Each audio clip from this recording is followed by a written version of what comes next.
Grab my arm. Hey, Kip. Other arm. My other arm. All right, just gonna break the wrist and walk away. Break the wrist, walk away. Ow! Just that simple. Hey, Happy Halloween. Here's the question. Wait, get your mic. What do we have to do? What do we have to give to Brendan to get him to sit down and watch from beginning to end Napoleon Dynamite? Yeah, what do we got to do, That Brendan? should have been his punishment What if we he lost do like fantasy. An extra week of vacation. What if we do a Chipotle spread? A Chipotle spread at my house on the big TV. We watch Napoleon. Possibly. That's one thing you have in common with my dad is he watched about 5 minutes of that movie and like shut it off. He said, I can't take it anymore. Yeah. I should have got the Michael Myers Halloween mask. That's a movie worth watching. Tell us who you are. I'm a hunter. What are you hunting? You're wearing a Bass Shearer. Pro Shop hat. It's orange. Yeah, but It doesn't matter. I mean, you could be a fisherman. Rambo is the deer. He won't leave them on. Oh as my you can gosh, tell. you're hunting your dog? He took them off already. Oh, Rambo. All right, guys. He'll take this good is pictures fun. though. Don't worry. I gave everybody ligers. Yeah. I actually was going to wear the pants he wore that he put the tater tots in the pockets, and I was going to make tater tots, but I didn't. Napoleon. Can that camera catch Rambo? You have to have from some here? self-respect. Say what? Can that camera see Rambo right here? I'll get Rambo on camera. You probably can. Everyone can probably hear him panting. So Napoleon. Don't be jealous that I've been chatting online with babes all day. Tina, come get some dinner. Tina, eat your food. First off, I'm Rex Kwon Do. Oh, I wish I had one of the what was the doll that he threw out the window of the bus and Oh, they like yeah. dragged it behind? What Yeah, was that? That's the part that got my dad. He's like, I can't watch this. It's like stupid. That's a person that doesn't have It's self-respect. like a He-Man.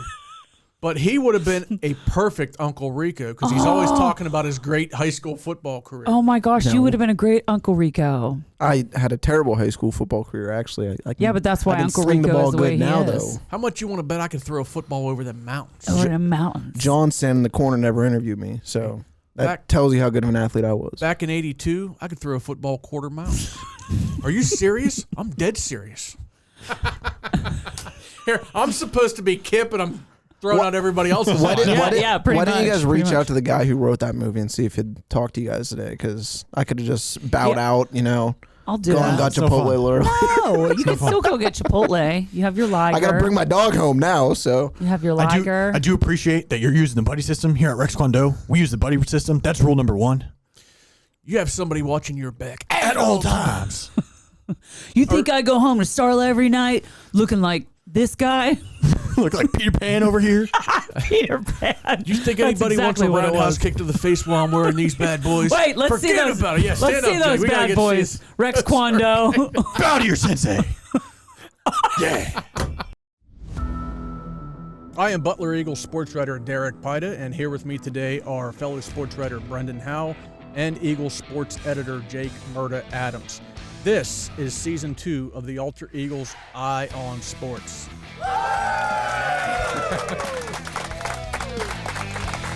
I'm Rex Kwon Do. He said his pants, his pockets go to his knees. They're 8 down to years here. old. Your boots I have stink. self-respect. I don't wear those, actually. This is like my 4th time wearing these. and What's I've had them happening 4 in here? years. It's like gone wild. This wig's hot. I'm scratching somebody's belly right now. Butler Eagle gone wild. Brandon. Brandon.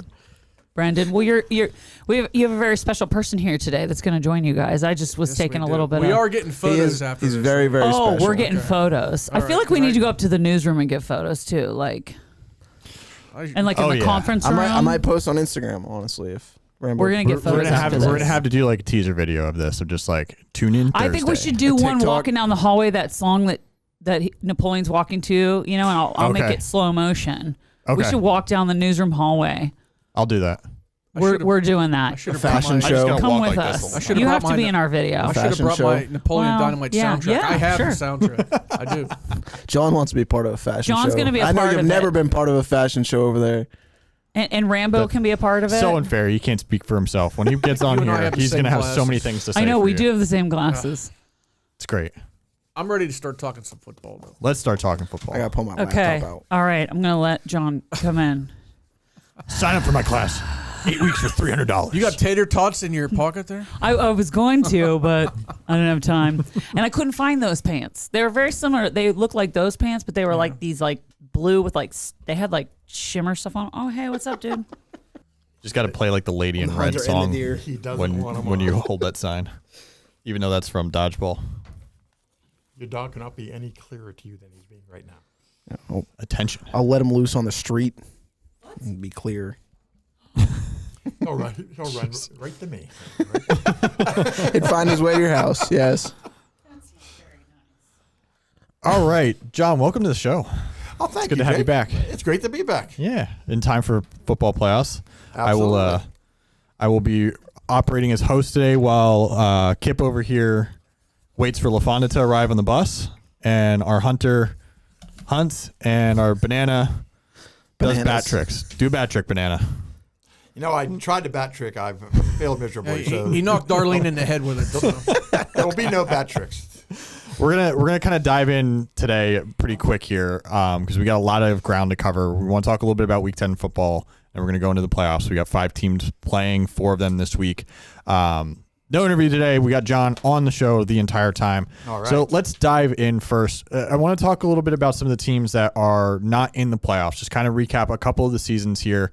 Butler goes 7-3. They did lose 2 of their final games here, the home finale and then the one up at Clarion University against Central Clarion. But they finished with their best season since the early 90s. For just the room here, any takeaway from this season or most memorable moment that you had from either covering them or just watching how the season unfolded? What stood out to you guys about the Butler Golden Tornado? John and I covered all the games, right? I believe so. Yeah, Yep, Derek, we I think covered you might have it. missed one. Just John and I. So I'll go first. I was out there on Friday night. It was pretty chilly, honestly. It was a weird feeling after the game because it was a feeling of happiness and also of disappointment. I talked to Bo Burchett and Stone Spack, 2 of the leaders that we talked to during media day. And they told us what their goals were. And they ended up accomplishing those goals, but the fact that they didn't win the last 2 games is really going to stick with them as seniors, as players that aren't going to be back next year. They're happy that they were able to do what they did, but as Stone Spack said, they left 2 bites, and Nico Baguetta said that they left a whole bowl of wings. There was a lot of chicken wings and food puns. goes over my way. They were all on the same page. They didn't even choreograph that. It was all on the same page for them. Derek, for you being kind of the outsider of the 3 here that I'm asking these questions of, I want to ask from your perspective, do you feel like this team can say that it's back in a way, even though that is a small school schedule that's facing? It's a 6A school that I don't know if we could safely say if it went up against the WPIAL 6A teams that it has in the past, obviously, if we would be seeing anywhere remotely close to this kind of success. So do you consider grading on the curve this a successful season? It's a successful season, but to use your word, are they back? I'm just going to refer to Butler right here. I think by their own admission, they're not back. John, you remember back in 2020 when they went to D10, they said at the time, the story up at Butler was this move to another district is not meant to be permanent. No. They wanted to come back to the WPIAL. The plan was to come back to the WPIAL, so they played 4 years in District 10. The last 2 seasons, including this year, in now independent. And until they get back to the WPIAL and have either a winning record or they can go through a season where they can look back and say, we were competitive, consistently competitive. To me, that's when they would be, quote, back. Eric Christie doesn't want his team in a position where no matter what they do in the regular season, they can't play in a playoff game. And that's the whole issue with them now is they went 7-3 this year and their season's over because they can't play in the playoffs. The way to get back to the playoffs is come back to the WPIAL, have a successful season, and go from there. That's when they would be back, and I think people at Butler would, the time that they've spent out of the WPIAL, that's 6 seasons now. Yep. It's benefited the program. They've gotten back to winning, and their roster size has increased. But all of that has been done, at least it's been my understanding, bigger roster size, build the program up, build interest in the program so you can move back to the WPIAL where they believe they belong And, that's moving forward. We got to see what happens next year. If we're sitting at this table next year and we're talking about a 6-4, 7-3 Butler team that did that in the WPIAL, possibly a playoff spot, that would be back for me. Best way to me to describe Butler is they're not back, but they're coming back. They started the journey back. I'll go all the way back to the season opener down at Shaler when they had a big lead. They were up a couple touchdowns, lost the lead in the second half. Game goes in overtime. I covered Butler football for more than 25 years, and a past Butler football team that's a loss. I mean, they big lead, lose the momentum. They come back, win in overtime, make some big plays. I thought that opening game, not a school their size, mind you, but a WPIAL school winning on the road, first game of the year, to me that catapulted them to their eventual one-loss record. But they won't be back until they get some good-sized physical linemen. I mean, they have physical linemen now. Some of these kids, as Brendan mentioned, some of these kids play physical. They're just not very big. And until they can match up against these sizable lines that these 6A WPIAL schools bring, they're not going to be back. And I firmly believe that Butler will not return to the WPIAL until this proposal for 2 divisions gets through. I think it's eventually going to pass. Obviously, it didn't pass yet. I think it eventually will, and I think until that happens, I honestly don't see Butler returning. I see Butler staying independent. There was some more chatter over, I think it was Post-Gazette had some more coverage of the Fox Chapel proposal last week, that it seems like there's a little bit more staying power to this proposal right now. It's going to change. We talked about this when it was announced or when it was released, a month ago at this point, that there had been previous similar proposals that had all pretty much been canned almost on the outset. This one does seem to have a little bit more of a life at the moment, but there's a long way to go between now and a potential implementation. John, I did want to ask you, and you kind of touched on it a little bit here, and I'm going to throw like two different angles to this question here, because there's also the tie of, and you wrote about this today, and I didn't have this in the show notes, so I apologize on springing this on you. But Jay Miranda just recently died, and you're going to be going to his services later tonight. Yes. Him and you have been around this program for longer than most people, and there was a very memorable line in your story yesterday or this morning about how he just wanted to see the team get back to winning, and they did that. And he dies right before their season ends. Yeah. So there's a little bit of like just this karmic positive energy around that, I guess you could say, depending on what you want to think or believe. But John, for guys like you that have covered the team, or for Jay, or for others that have been around this program for so long, I know that you're a little bit more of a neutral observer, but you have to have developed like some sort of connection to this team over 20, almost 30 years. What is this year? How did this year feel for you and for guys like Jay, maybe some of the older guys? Well, I've seen coaches come and go. I've seen some coaches fired early. I mean, too early. One coach fired after just 2 seasons. Another coach fired after just 3 seasons. And the Butler just stumbled and just spun their own wheels for a long, long time when it comes to football. This year, to me, I won't call it a breakthrough season, though it was to a degree, in the fact that they won 7 games. Granted, they played smaller schools than themselves. But I think they kind of showed that I think this year showed that, and the reason Fox Chapel made this proposal in the first place was it's not about how big your school is. How big is your football program, and how many kids are on the team? How many kids are going out for the team?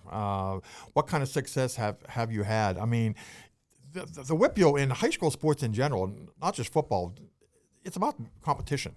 It's about a level playing field. And I've covered for years, and Jay saw this for years, announcing the games. North Allegheny and Pine Richland and Central Catholic, and 63-6 scores and 58-0 scores. I remember the one year down at Pine Richland.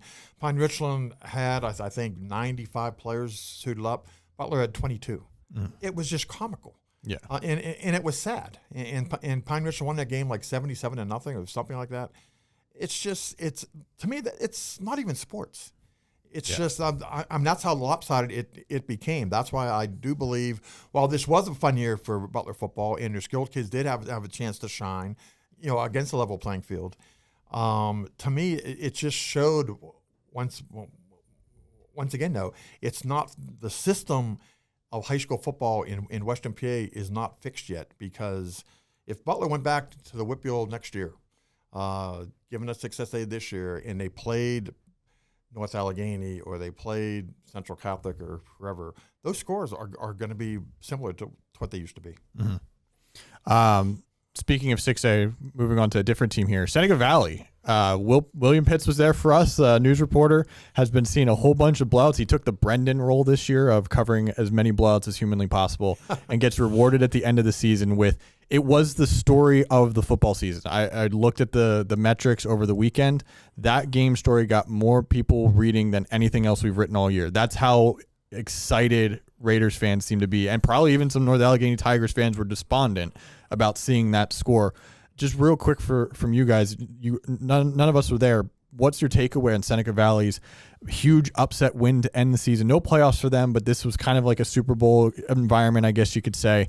What do you make of this? Does it mean anything beyond, there's now 10 months until their next game. They've got to wait a while, but this is a good exclamation point for Don Barkley's first season.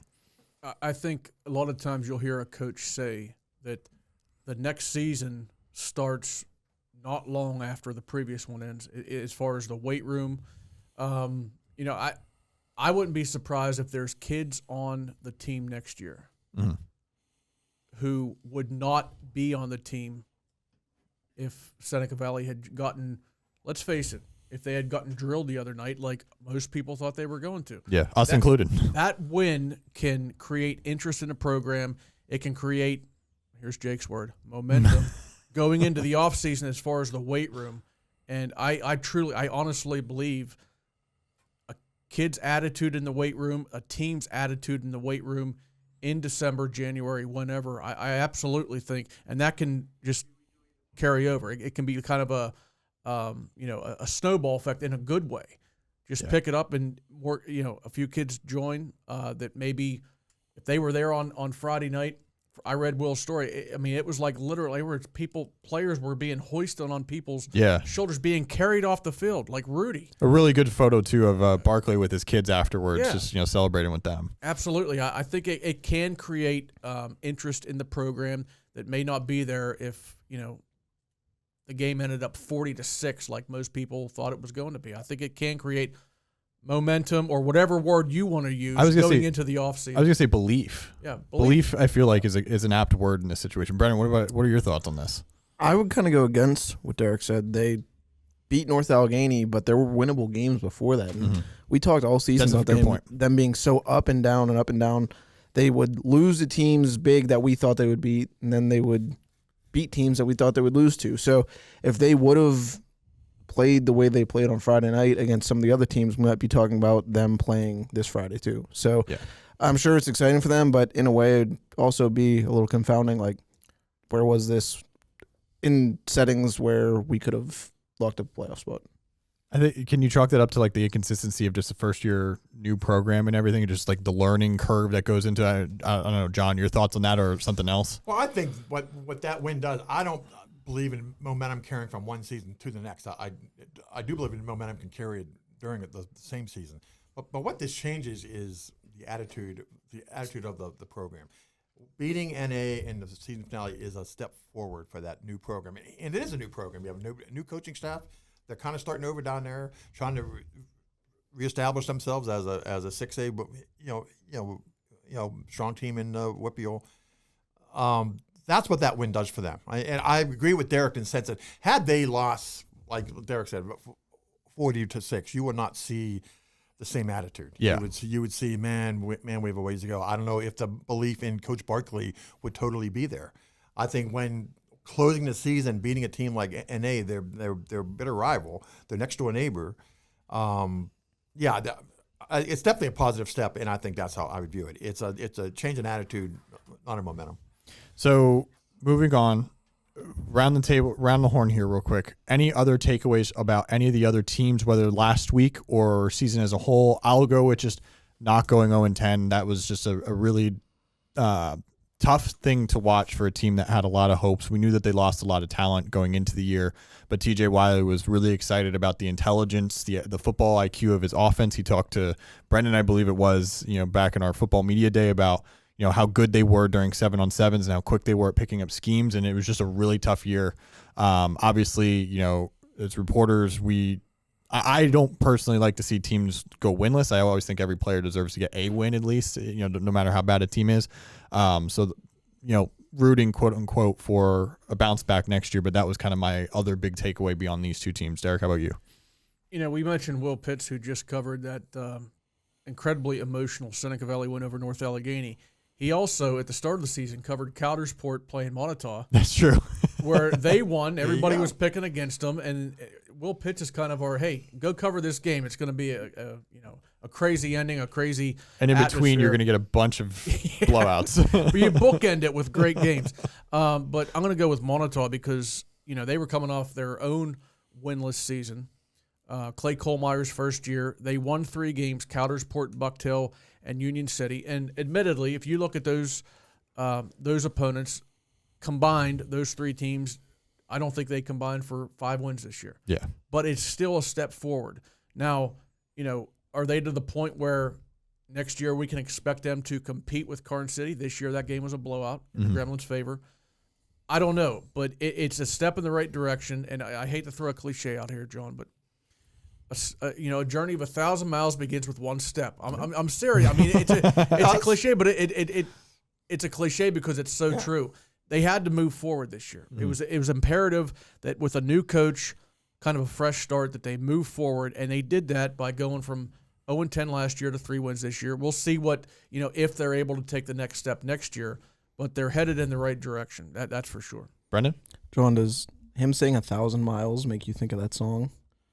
And I need you. I would walk. Don't quit your day job. 5,000 miles. I'm gonna turn off. Don't quit your day job. Hey, I'm a singing hunter. He should. Yeah, there you go. I don't know what the hell that even was, but come on. You've never. Okay, whatever. Continue. Kind of going off what Jake said. Stop looking at me like that. Kind of going off what Jake said with Knock going winless. He kind of took the negatives away from that. But I talked to TJ Wiley for the uniform story we're going to talk about, and he was not discouraged. It sounds like he's going to be back next year for sure. He said that no player has quit on that team, even though they went winless. Kids can kind of decide, hey, I don't feel like doing this. I can go home and do my homework and then have fun each night. But yeah, they're going to opt for not playing football to go do homework, as any I would have well-behaved 16-year-old is going to do. You should have probably. Whatever. I didn't mean to set you up like that, Brendan. I'm sorry. That's my point. I appreciate there. that. Thank you. I appreciate that. John, your turn. All right. I'm gonna go back to just last week, the game I covered out of Siprock, Mercer Siprock. You talk about a Siprock 3 and 6 team, the 6 seniors on the team, and I thought the coaching staff approached that game just how they should have. Yeah, we want to win. Obviously, you try to win, of course. But we want to reward our 6 seniors. And their goal from the start, and the coach didn't shy away from this at all. I want all 6 of our seniors to score a touchdown. Including like all 6 of them. Fan favorite here, Jacob Reich, who he has been phenomenal at 2 media days for us. and I'll tell you what, Jake, you bring him up. Jacob Reich played all 5 positions on the offensive line this year at some point, including center in that game that night. They gave him 1 carry. And he scored a touchdown on a 4-yard burst up the middle. That was the only time he carried the ball, and he told me in his high school career. And it meant the world to that kid. Yeah. And, Doug Popovic, the quarterback, as luck would have it, scores on defense. Picks off the screen pass, takes it to the house. The only 1 senior who didn't score, and that kid set up a teammate by catching a pass down to the 5-yard line. But that's what senior night in situations like that, where your team's out of it, it's your final game. Let's do more than honor the seniors. Let's reward the seniors. Mm-hmm. I thought they did. It was very classy. At the end of the game, they had the 6 seniors line up at the 50-yard line. But when the game was well over, Mercer already went to their locker room, and fans are milling about, and they played the Boys of Fall song, the country song, over the PA system. And they had these 6 Kenny seniors. Chesney. Kenny Chesney. Thank you. They had these 6 seniors walk arm in arm from the 50 down to their teammates in the end zone. And Cole Scott, I talked to him afterwards. He told me, I felt like I was in a movie. I mean, it was just so cool.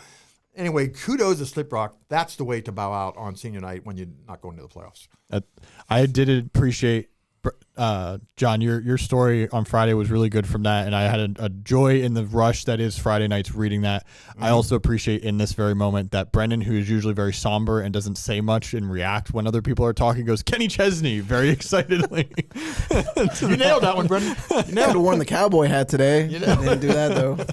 All right, Brendan, you teased us just a second ago. We have 3 different uniform stories dropping this week. We all took a little bit different angle. Brendan, you kind of look back at the history of it. We have we had some fun looking back at the late 90s, early 2000s uniforms with the Tony Saragusa shoulder pads and the neck rolls and everything else, and how they've gotten slimmer and tighter and tighter. Derek, you looked into how coaches and teams decide what their next look is going to be like, talking to Monitaw's coach and a few others. I did more of the financial look of just how much these things continue to kind of go up in price and how coaches or ADs try to balance out the costs and everything like that. John, I'll start with you here. Okay. Of the current football uniforms, and you can include like the whole ensemble. Okay. Whose uniforms did you like the most this year? Just thought they were the coolest. Coin City, without a doubt, no doubt. As soon as I saw that question on the agenda for this week, just because, and a lot of it's their color scheme. I mean, their purple color scheme. They can do a lot with that, and they do.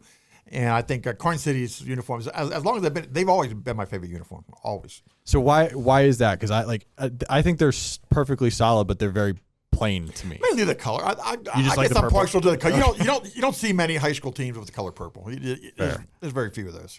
Brendan, how about you? You're giving a lot of cross-eyed looks here. Like, this is where you're supposed to emote and say things, Sam, and like push back. Bring it, man. Bring it. I told Eric Christie at Butler that I wish that I could have worn the uniforms I wear now. Wear now instead of what we wore then, because we wore like a shiny gold helmet, which became a staple of that program, but instead it's navy now. You have the number on one side in gold and Tuffy Tornado on the other side.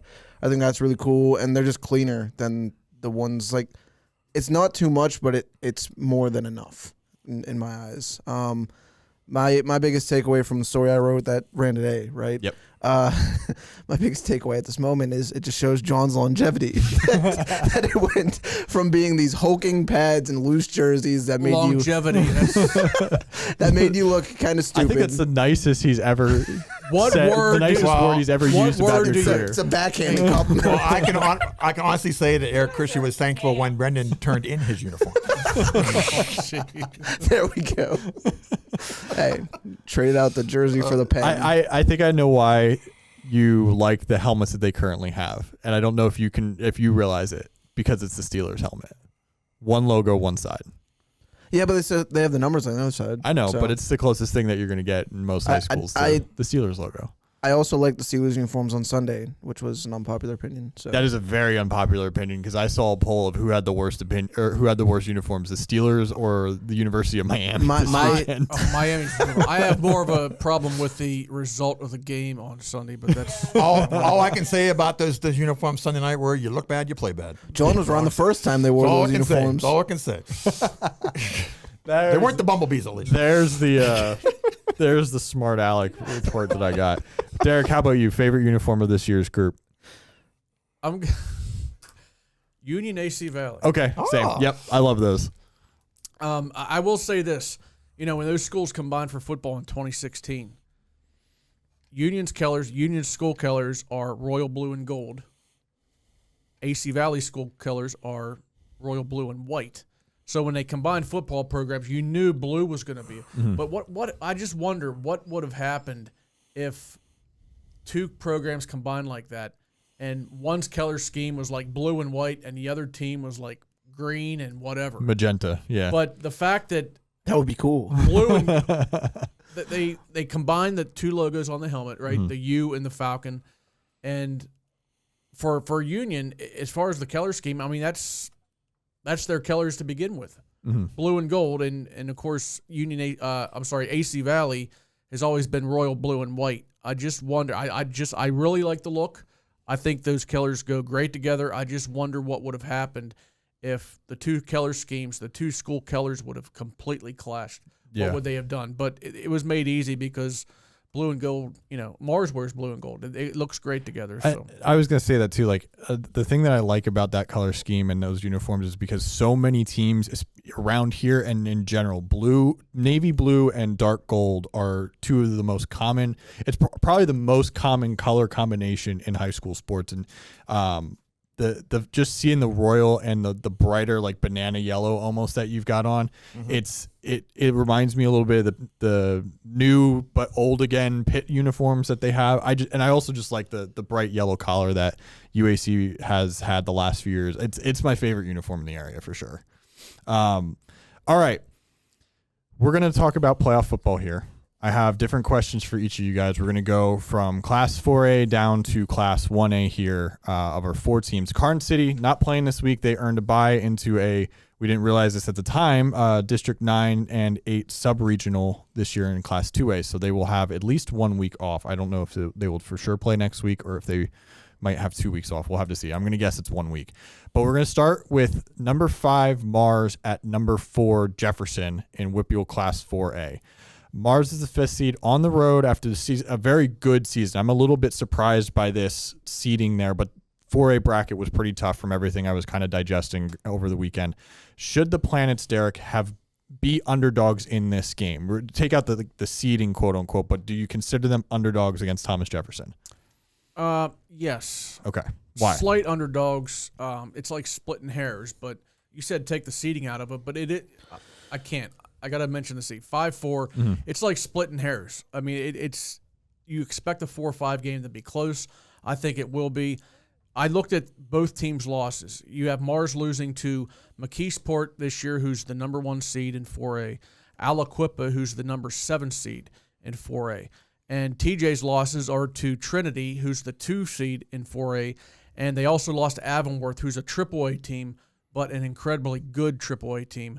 The defending WPIAL champions, as a matter of fact. So I think when you combine those two things, those 2 losses, McKeesport and Aliquippa on Mars' side, Trinity and Avonworth on the other side, I think a slight edge would go to, you could say that Thomas Jefferson they lost to tougher competition this year. And that, like I said, that might sound like it's splitting hairs, but often when you're trying to differentiate between who gets the 4 seed, who gets the 5 seed, that's what it comes down to. The one difference, too, that I will mention in their schedules is Thomas Jefferson played a McKeesport team that was without Keemon Spell for all but 3 plays in that game, got a very narrow win, whereas Mars got him, I think, the second week back from his injury and very clearly had a message to send to Mars in that game. Yeah. So if you play McKeesport again, if you're Thomas Jefferson, that outcome's probably very different, but you play the teams in front of you, as we all have to say. But one thing I do want to note there, Brendan, you're going to have a story later this week on the X factors on each side of each matchup that we have. So give us a little bit about who's the X factor for Mars and then who's the X factor for Thomas Jefferson. I texted Eric Kasparovich and I asked him this yesterday. He said if Mars is to win, Gabe Hine will have to have a big game. We've talked about Gabe a ton on this show. We know his talents. I think he had over 850 receiving yards this season. Do you remember how much he had last week? No. I think it was 200. I think he had a 200-yard game this past week. Bookends of a regular season with starts the big game, ends with the big game. That should push them forward here. So that kind of shows that they have another facet. Thomas Jefferson, on the other hand, has a junior running back named Tyler Eber. He's carried the ball 271 times, which is insane, for 1,653 yards and just 22 touchdowns. So those 2 guys will be big this week. Obviously, Aiden Yoakum, Zach Dan, all other guys from ours will have to play big parts. But those will be the 2 guys that I will be watching as I possibly stand beside the field or go to the press box on Friday night. John, your question is kind of looking beyond this matchup. Let's assume for a moment that Mars does win, and we'll get to our picks here, roundtable in a second. But assuming Mars does win, just for the sake of this question, what do you think their ceiling is in WPIAL 4A when there's a team like McKeesport sitting at the top of that bracket? And this is a very, very loaded bracket in general. It is. I think 4A is, as you mentioned, Jake, 4A is so tricky because it is a loaded bracket. Mars could easily lose to Thomas Jefferson. That could easily happen. Mars could also, and I have to pick this as my ceiling because I really believe this could happen. Mars could also reach the 4A title game. And the reason is you don't have a lot of high school teams that can throw it and run it with superstars like Mars has. I mean, Adam Yoakum, fantastic running back. Gabe Hine, as Brendan mentioned, fantastic receiver. Quarterback clearly makes smart decisions with the football. He's thrown 4 picks all year. So anytime you've got a high school football team that can do those things. I know McKeesport is out there, and there's other Newcastle's out there, and there's other teams out. Thomas Jefferson is out there. Aliquippa. Aliquippa too. Yeah, and Aliquippa. Yeah, but if Mars clicks on offense and he mixes it up like they have all year, I really believe their ceiling is the 4A title game. Interesting. All right. So we're gonna go one by one here. Staff picks. I'm going with Mars barely, and I think we've all kind of touched on it. My reason why is that Mars, I think, is a little bit more multidimensional on offense. I know its defense will keep it in games most weeks, except for against Game on Spell probably. And as long as the defense holds Thomas Jefferson in the 20s, this offense has the potential to do well. So whether it's Colin Uriznik hitting Gabe Hine for big scores, or it's Aiden Yoakum carrying the load for the game, this team has some variability to it that I'm not sure Thomas Jefferson does have. So I'm picking Mars in this one 24-22, but it's like a coin toss for me. Derek? Pretty much a coin toss for me too. I will say this. Now I'm not comparing Tyler Eber to Keemon Spell. But let's put it this way. They're both elite high school running backs. You know, Spell's going to be a Division I star somewhere. But Mars has had trouble at times this year against the run. When they're facing elite running offenses and the games at TJ. I mean, again, that's splitting hairs, but it's a 4-5 game. So I'm taking Thomas Jefferson. You got Mars winning by 2. I got Mars losing by 2, 23-21. Brennan? Montour had that kid, Hilasio kid, who was supposed to be a really good running back, and that was on the road, and Mars shut him down. I don't see why they can't do the same on the road here. Last year, a lot of people were picking against Mars when they played Montour in the opening round of the playoffs, and I was able to take my victory lap afterwards and tell There it is. Kasparovich. There it is. I was able to tell them that I picked for them. It's always about Brendan. Says the one swearing whatever stupid movie. You're the one who stood out. You couldn't go with the floor. He's Captain America. That's what he is. John's standing out too. Rex Kwon Do. Mars will win this one 33-30, and they'll move on to the semifinal for a 3rd straight year. John, we haven't asked you to make picks all year, but we're inducting you in this week. Who's All your right. pick? All right. Well, everyone looks at the Thomas Jefferson running back, but what I look at is Thomas Jefferson defense. If this score is true, they beat McKeesport 16-7. Yeah, but again, that's without Keemon Spell. He played for the first 3 snaps of the game and then was injured. I don't care. They held that offense to 7 points. This team can play defense. Obviously, the stats show they don't throw the ball much. I'm guessing, obviously I haven't seen Thomas Jefferson play, but I'm guessing they haven't thrown it much because they haven't had to throw it much. Doesn't mean they can't throw it. Home field advantage to me is big. That's a long road trip on a Friday night. I'm picking Thomas Jefferson 28-20. So we're all picking 1-score games in this one. Yep. Gotcha. All right, so we'll move on to WPIAL 3A. We've got another kind of coin flip upset special here, but I think this one feels a little bit different to me, and I'll get into that a little bit later. Number 9 Beaver is at number 8 Freeport. Derek, this bracket includes Monty Christian and Avonworth somewhere in the distance. I believe Avonworth would be the next opponent on the bracket for whoever wins this game. Yep. They're both prohibitive favorites to win 3A in the WPIAL this year. So what can we expect from Freeport in this game? Is it the Yellow Jackets of September when they were just rolling it up on everyone, or is it going to be something a little bit more like we've seen in the last few weeks where they've been a little bit banged up? Some teams have figured them out a little bit. Still a very, very good team, but now they're playing playoff caliber opponents week in, week out, obviously. Right. And you mentioned, when Freeport was rolling teams back in September. Look, I've been a fan of Freeport all year. I did the preview on them. I back in August, I talked to John Gaylord at our media day. I'm just stating facts here. Just stating facts. Their victories this year: Quaker Valley, non-playoff team. Valley, non-playoff team. Burrell did make the playoffs. We're going to be talking about them in a few minutes. Deer Lakes, they also beat East Allegheny. Derry, just the level of competition that they beat this year, their opponents, is not, to me, it's not close to the level of competition to the teams that they lost to. Their 3 losses this year: Highlands, loss; Hopewell, loss; Monte Christian, loss. Now, granted, in all those games, Drew Ross didn't play or he played injured.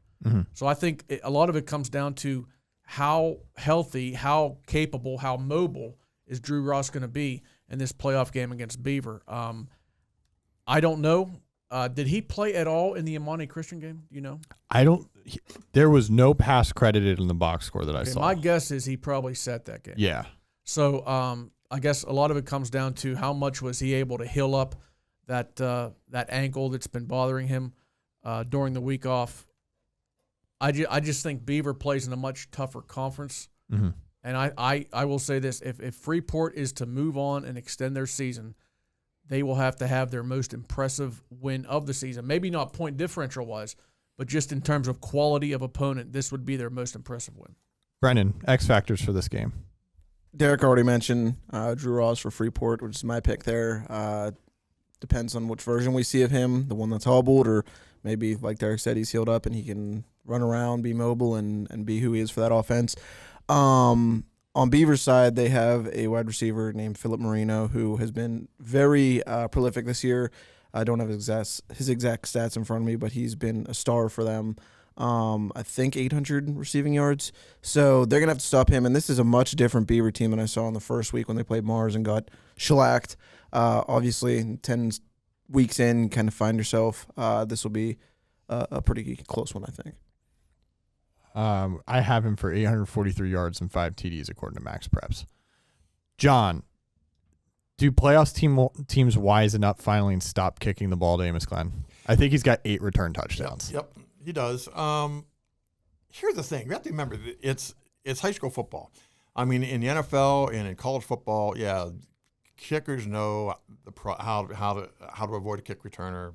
They're coached on it. They're instructed to do it. High school football, they do it so seldom because so seldom do you see an Amos Glenn at the high school level do what he's done. So my guess is they'll try to squib the ball. But again, there's an art to doing that most high school kickers just don't have. So they'll try to squib the ball. Chances are they're going to kick it too hard. It's going to bounce. Maybe an up guy gets the ball and laterals it back to Amos Glenn. Whatever they do, the ball will find Amos Glenn on special teams. The ball's going to find him. Unless they kick it out of bounds for maybe a gain of like 20 yards on a punt or something like that. So my answer is no. He's going to get his chances to return the ball just because it's high school football, and kickers just aren't used to doing that. Did he win our scoring trophy, by the way? I'm pretty sure he did. Yeah. We got. I haven't had it all up just yet. Scoring trophy headed back to Freeport. There you go. All right. Make your picks. We're going to go reverse order this time. John, who wins this game?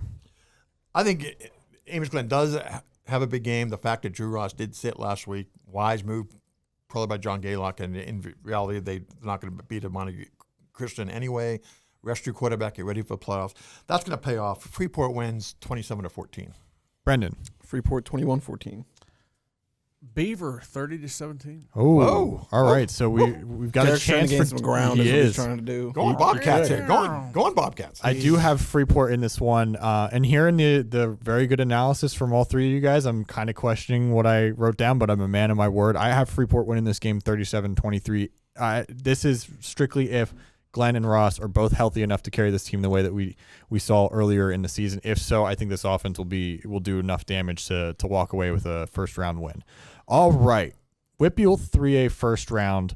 North Catholics had a kind of bumpy last few weeks. I think they lost 3 of their last 4, but they do earn the 5 seed in 3A and will host number 12 Burl. As of this moment, we still don't know the site of it. It says TBD on WPIAL's website. I'm not sure why JC Stonefield, the typical Trojans home field, might not be a host site, but for right now, WPIAL says TBD, and it's probably going to be updated by the time this episode drops, so you'll just have to see it on butlereagle.com where they're playing. Probably doesn't qualify as a WPIAL playoff site, would be my guess.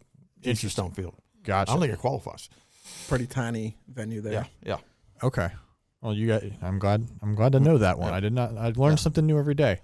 Derek, North has struggled most on defense. We've seen some like up and down offensive performances a few times this year, but it's been the defense that has really kind of determined if this team wins or loses. Can it overcome its defensive struggles and sometimes sloppy offense to win this game and maybe try to be a threat in 3A going forward? Burrell. I'm going to talk about North Catholic's opponent for just a second. Burrell enters the playoffs with a 4-6 record. Now, they did beat Mount Pleasant earlier this year. Mount Pleasant finished the season 5-5, but missed the playoffs. Burrell's other 3 victories are against East Allegheny, Valley, and Deer Lakes, 3 teams that won a combined 4-26. And obviously, all those teams missed the playoffs. The question is, can their defense step up and, help them reach the next round? I think the question's still going to be out there even after this game. Because for me, the question is, can their defense step up against a good team and hold a team down, and not give up 500 yards and 42 points against a good team? I don't think that question's going to be answered this week because I don't think Burrell's a good team. They're in the playoffs. Great, you made it, and, here's your bags. You're going to be packing. So Burrell's – they're in the same conference with Freeport, but they're at the, closer to the bottom than they are to Amani Christian or even Highlands. I just don't think Burrell's a good team. So to me, the question's going to remain next week when we talk about the next round. Can North Catholic's defense step up against a good team and hold a good offense down? We're still going to be asking ourselves that because this week, it just doesn't apply this week because I don't think Burrell's very good. Brendan, we know Joe Filitsky is one of the WPIAL's more productive quarterbacks. Is he the X factor this week, or is it someone else with the Trojans, and who is it for Burrell? Well, for one, Derek's not going to want to be around Natrona Heights, Brackenridge, Lower Burrell this week. I don't want to be around there either anyways. So, yes, it is Joe Filitsky. It's so weird calling him Joe after we've been calling him Joey. I don't know when that changed there. The good news for him is I will not be there, and because the 2 times I have covered him have probably, I'm guessing, been his worst games as a high schooler. Yeah. So I won't be there. You're welcome, Joe. Send me a gift if you'd like. Chris Rizzo, too.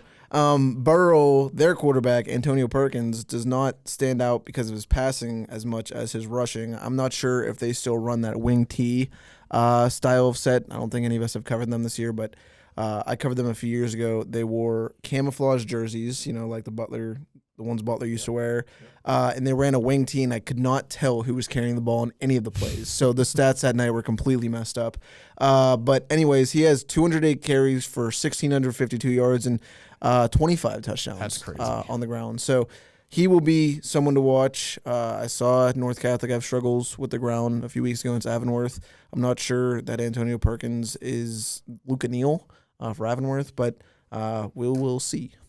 John, you haven't covered this team this year, mostly focusing on Butler and a little bit of Freeport and Karn City, I believe. But from your vantage point, what do you make of the Trojans' kind of up and down, inconsistent season that they've had, but getting to this point and hosting a first-round game? Well, basically, I don't know if they've been up and down. I think they've been up and then down. You look at their last 5 games, defensively, they've allowed 36, 42, 42, 34, and 36 points in the last 5 games that they played. They won 2 of those games. It's a question of, can they straighten out their defense before they play a top-notch foe in the playoffs? All due respect to Burrell, they got in, but they are 4-6, as they're pointing out. They really haven't beaten anybody of any quality yet. Throw the records out the window, John. Yeah, if you say so. I don't know if they've been up. But it's just to me, for North Catholic, they can score. They have the weapons. Question is, can they straighten out their defense to a point where they can at least slow a good team down enough so they can win? That's a big question with them. All right, pick time here. We're going to go dealer's choice this time. Brendan. This is one I feel like I could regret. I'm going to take North Catholic to win this one. They're probably going to allow a lot of points. I'll take them to win 42-36. I'm going with North Catholic in this one, 40-21. The one thing that I do want to note here is the 4-6 Bucks went 0-5 against 4A teams in the playoffs. North Catholic has at least beaten Hopewell and Beaver, admittedly in close games, but they have proven that they can beat a playoff caliber opponent here, and I think that that's going to pay off in this one. Derek. 42-14. This game's going to be over at halftime. North Catholic, by the way. John. I agree with Derek's premise there. North Catholic wins handily 35-10. All right, we're going to head north and a little east here to Union AC Valley. At Union High School, this game will be at God's Country, District 9, 1A quarterfinal. Our favorite Night Falcons. That was the comment I wanted to make when we were talking about the uniforms, is what if they were called the Night Falcons? What would that logo look like? I could say something here, but I'm not going to. The Falcon Knights host number 7 Cameron County.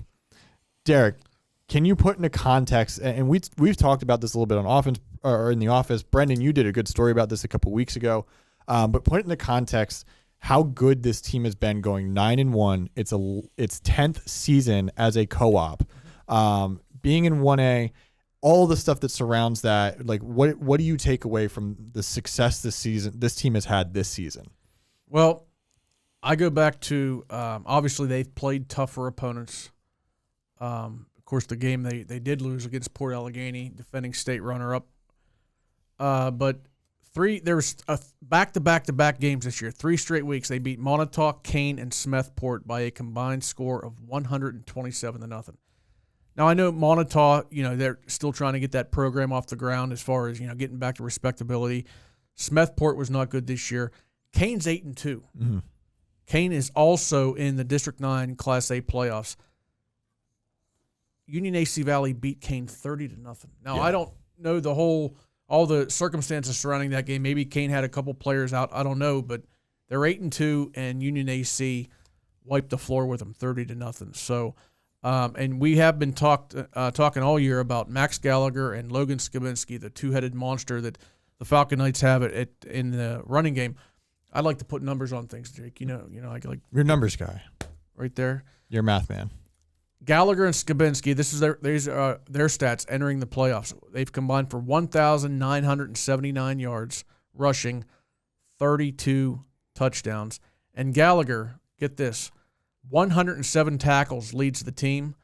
That is 38 more tackles than anybody else on the second leading tackler has 38 less tackles than Max Gallagher. He was on our podcast a few weeks ago. He joined us.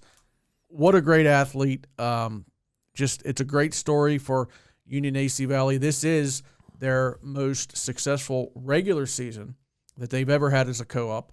They're 9-1, but the 2021 team still kind of stands out for what it was able to do in the postseason, beating Cameron County, beating Smethport, and getting to the District 9 title game where they lost to Red Bank. Red Bank went on to play for the state championship that year. So we'll see. Obviously, this year's team wants to better that. They want to win the District 9 title, but that's a few weeks away. I think they're going to, playing at home this week, I think they're going to have a big game against Camco. Brendan, is my number 1 overall pick in fantasy the X factor this week, or is it someone else for our Falcon Knights, and who is it for Cameron County? Well, before I answer that, Derek, if we dropped you on a football field right now, and had you run back and forth, do you think you could run 1,979 yards without stopping? No. I'd have a heart attack after like 100. Oh, that cheats and catch up. Boom, boom sauce. Good. First of all, I think Cameron County's X factor to stop Union AC Valley's X factor, which will be Max Gallagher, I feel will have a big rushing game. Cameron County's inside linebacker Brody Artman leads the team with 100 tackles and 10 tackles for loss. If Cameron County wants to have a chance to win this one, he will have to be in the backfield and be stopping Max Gallagher pretty frequently.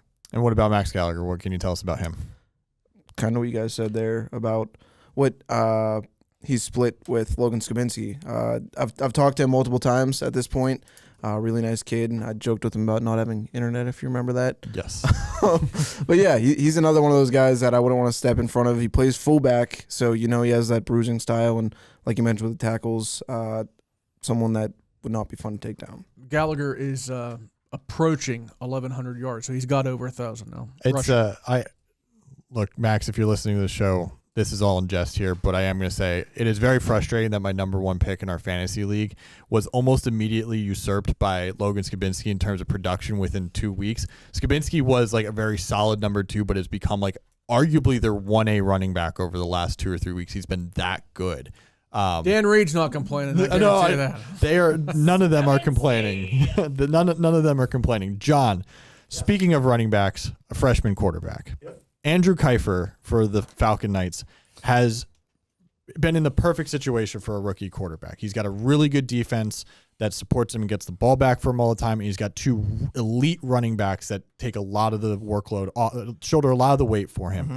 But if this team is going to make a run in the playoffs, it's going to need a quarterback who could do something at some point. What is it going to, how tough is it for a freshman quarterback in the playoffs in your experience covering the hundreds of football games that you've covered over the years? Thousands, actually, but who's counting? I was trying to be polite. Okay. I'm not as rude as Brendan is over that's here. okay. But what is it going to take, and how tough of a situation is it for someone like Kiefer to be in situations like this? And each week, that pressure will only ratchet up. Well, first off, replace the word freshman with a first-year starter. Mm-hmm. It wouldn't matter if he's a freshman, as a sophomore, junior, or senior, if it's his first year as a starting quarterback. Once again, go back. It's high school football. It's all what you're used to doing. Now that this kid, he is a freshman. He's thrown 10 picks. That's probably part of being a freshman. Mm-hmm. But other than that, the kid's already thrown for over 1,200 yards. I mean, he's clearly used to the position by now. He's settled in. If he has to make a play in the passing game, they throw the ball around. I saw they have 4 players between 14 and 19 catches, so the kid can spread it around. Mm-hmm. He's already proven that. If he has to make a play to win a game or to get a critical first down late, yeah, I think he can do that. But and again, not because he's a freshman, because he's a first-year starter who's played a full season now, and I think by now he's probably locked in. I do want to mention one thing here. We're supposed to get a lot of rain between Wednesday and most of Thursday. Now, Friday, the weather I saw is supposed to be decent weather-wise, but Union AC Valley plays on a grass field. There's no way that field's going to be able to be completely dry. I think it could be kind of a mud game, so to speak, if we get as much rain as we're expected to get. And if that's the case, just hitch up Skabinski and Gallagher. Just give them the ball the whole game. Thumbs up to having a mud game. Mud games are a rarity these days. Thumbs up for a mud game. Absolutely. Derek Pida, the Butler Action Weather meteorologist here with the weather forecast breakdown ahead of Friday's games. Did not have that on my bingo card today. All right, our last pick for the day. Derek, who wins? What's the score? Union AC Valley, 35-14. Not much trouble here. I'm not thinking too hard about this one either. Falcon Knights are going to win a second time in this matchup, 41-17. Brendan. Same team, 28-7. And John, last but not least. Yeah, the Falcon Knights, as you mentioned, Jake, they blew them out once before. They'll do it again, 42-12, Falcon Knights.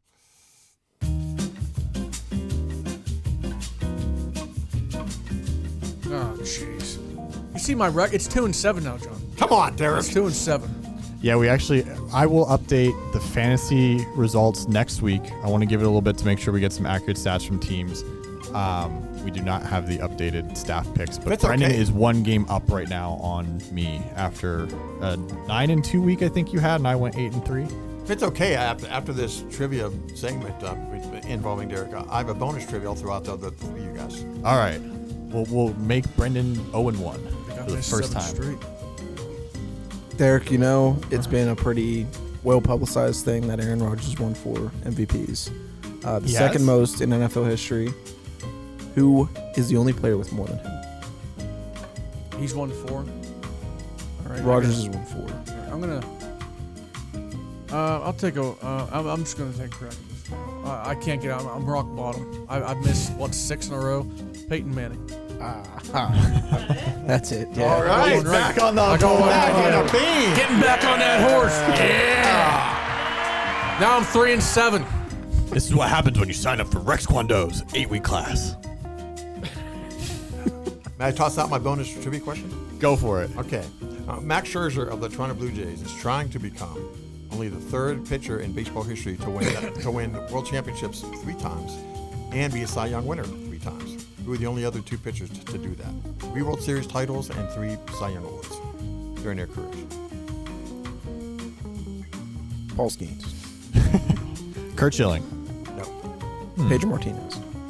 No, he's got only Can 1. I say something here? Can I ask a question? Is it exactly 3 Cy Youngs or at least 3 Cy Youngs? It's at least 3, but I'm pretty sure in this case they both have 3. Nolan Ryan? Give you a hint. They both. Nolan Ryan never won a Cy Young. They both pitched in the 60s. One guy pitched 3 decades. You lost me. Yeah, this is now getting more and more out of my wheelhouse. Okay.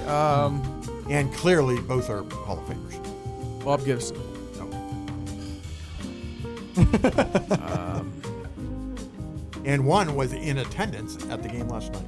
Oh, Jim Palmer. Jim Palmer's one of them. Oh, that was not the He's Sandy not the one who- Koufax. Sandy Koufax, the other one. Yeah. There you go. Sandy Koufax pitched for 3 different teams.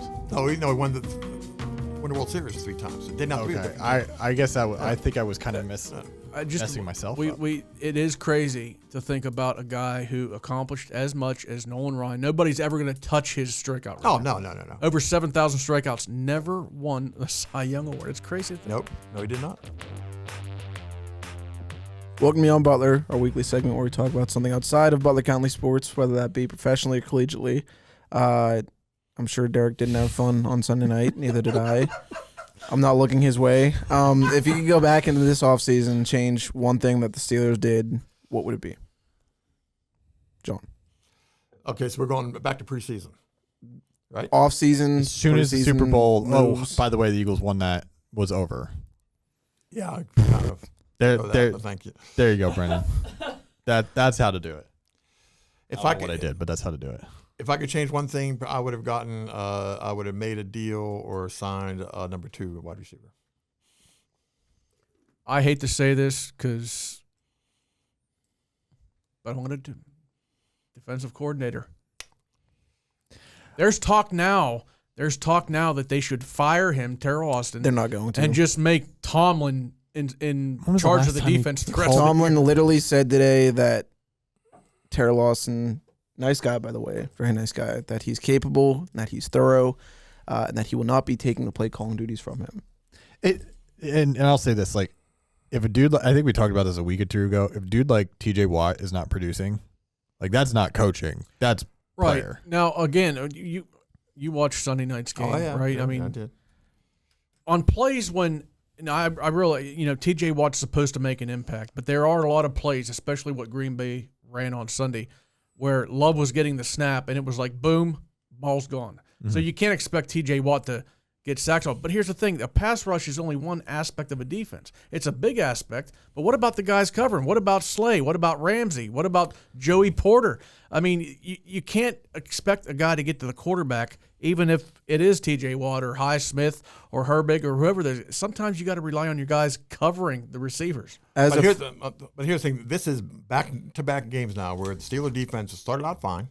We're up on the Bengals 10-0. Held Green Bay to 7 points in the first half. And then back-to-back games, the other team made adjustments to their offensive scheme, and the Steelers never answered back, and the results were what they were. Touchdowns on virtually every time the Bengals and Packers had the ball in the second half. A lot of that's scheming, a lot of that's coaching. But to me, I don't blame it all on the coach because you've got a veteran group on defense there. A lot of veterans in the league. A lot of veterans. You would think at some point one of them, whether it be TJ Watt, whether it be Jalen Ramsey, whether it be whoever, would get in the coach there. Look, I think we should do this. I think obviously no one is. They made no adjustments in either of those 2 games in the second half. But here's the thing I would say. We go back a few weeks ago when James Franklin was let go. Yep. Is it truly his fault they lost those games, or is it the players' fault? But here's the thing. You can't get rid of 15, 20, 30 players. You can't get rid of one coach. As a fan, I'll point this out first. As someone who still wishes for the Steelers to do well, I found it very ironic that you go down after that game on Sunday night where Darius Slay appears to shy away from making a tackle at the goal line, kind of just shoves him a little bit. He's never been a physical. I guess he was with the Eagles for like 4 years.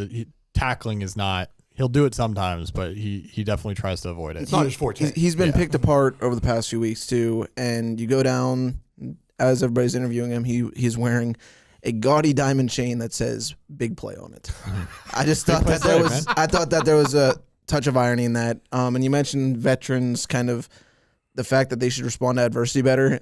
Listening to Tomlin's press conference today and writing about that, he said to that fact, someone asked him, sure, our kids should do what we tell them to do, but they often don't. We all fall short of perfection, man. That was his quote, word for word quote. So the players themselves, almost to a man on defense, they openly admit we have to play better. They're not blaming the coaching. They're not questioning the schematics. They're just saying we have to play better football. It's as simple as that. Let's not. It was a unsportsmanlike conduct penalty, 15 yards. It turned to 3rd and 4, I believe. This was in the second half when the Steelers were. I mean, they needed something. Are you talking about Metcalf? DK Metcalf. It was 3rd and 2. Goes to 3rd and 17. 3rd and 17 when he poked the guy in the eye.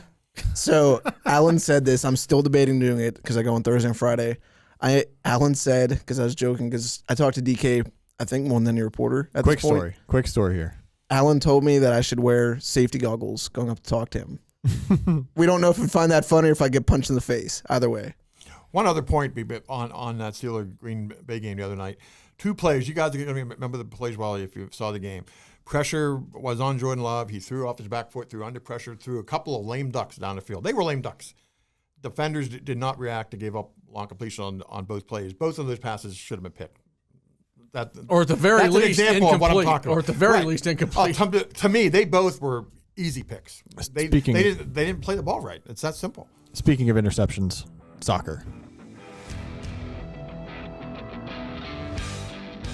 Hey friends, before we jump back in, just a quick reminder. If you're looking for all the latest high school football scores, schedules, news, and highlights around Butler County, make sure you check out this week's live coverage on our website.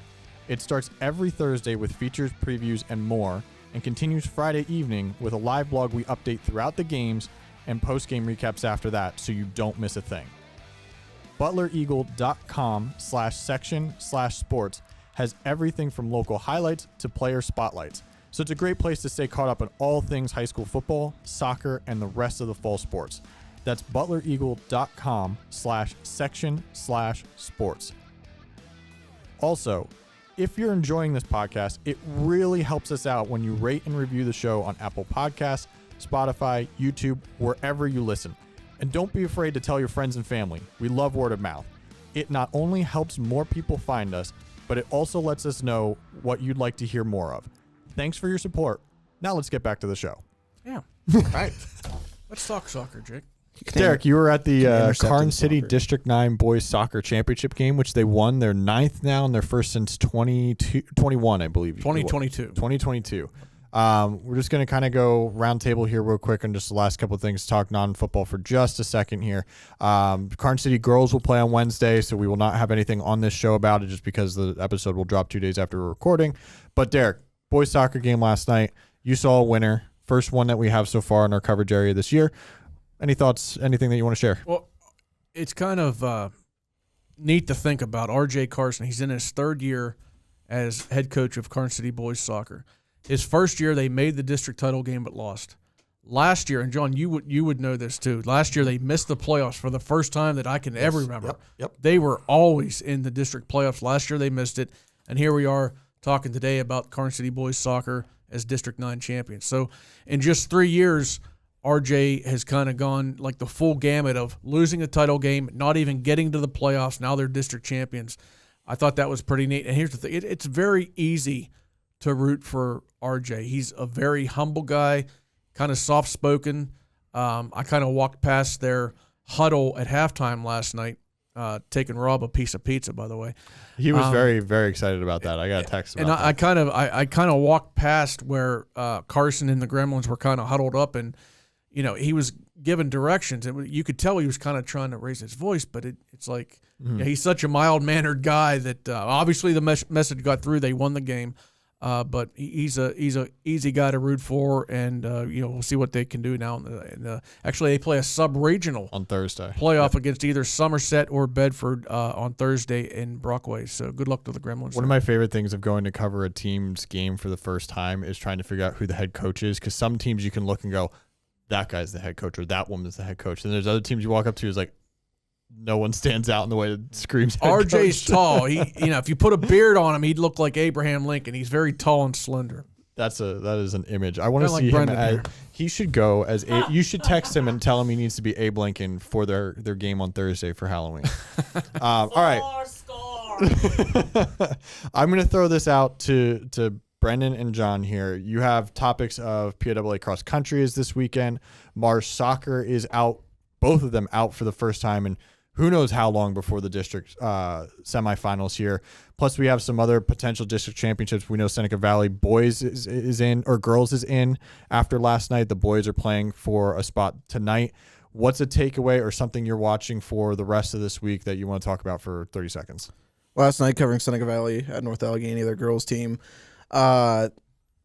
I approached the end of that game. The story was going to be they had all these chances, and if they lost, I was right. They had all these chances in regulation to score, and each time Norland's goalie kind of stepped up and redirected it, including a diving stop late. They had a shot with 5 seconds left in regulation that their goalie caught.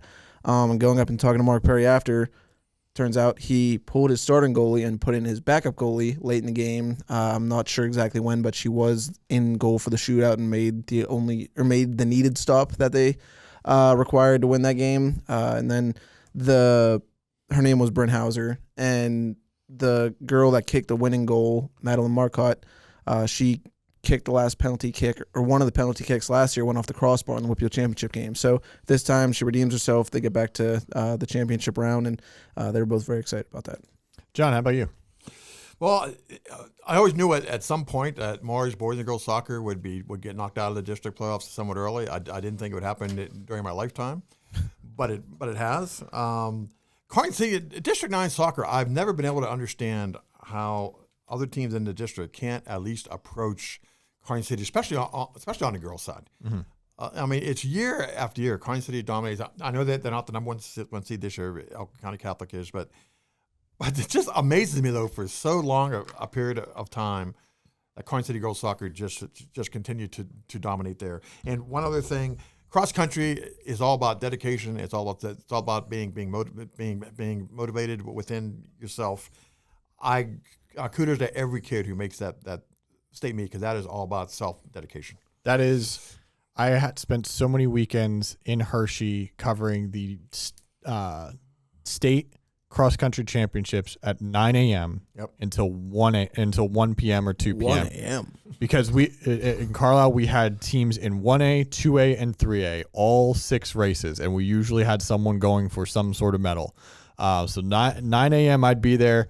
And then we would have district soccer championships at Hershey Stadium, usually starting around noon. My wife would be covering them, so it was a 14-hour day at Hershey Park covering cross country. That is a very tough course. I would run about a quarter of it to try to follow some of the action throughout it. I would not run the toughest parts. It was basically from the starting chute down to one of the turns and then back to the finish line. I'd be sitting there in a golf cart. So you're different from me. When I covered the WPIAL cross country championships when it was out at Cooper Lakes, I stood by the finish line munching on a sandwich until they came across. But so congratulations on choosing to get out there and run the course with those guys. I would, like I said, it was maybe a quarter, and that might be putting it generously for a 3.1 mile track, 5 kilometers for you in Europe. But that's it for us here. Don't forget, when you sign up for Rex Kwon Do and it's 8-week class, you'll learn how to defend yourself with the strength of a grizzly bear and the reflexes of a puma. And don't dress like Peter Pan here. Don't dress like Peter Pan. But I will say one thing before we go off. It's seeing what you guys did today with that movie. Have no inkling to watch that whatsoever. There you go. There you go, John.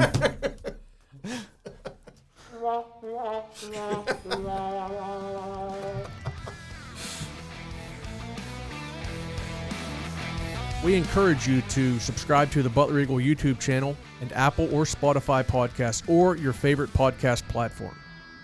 Follow us on Instagram and Facebook at Alter Eagle Podcast and at Butler Eagle News. Goodbye.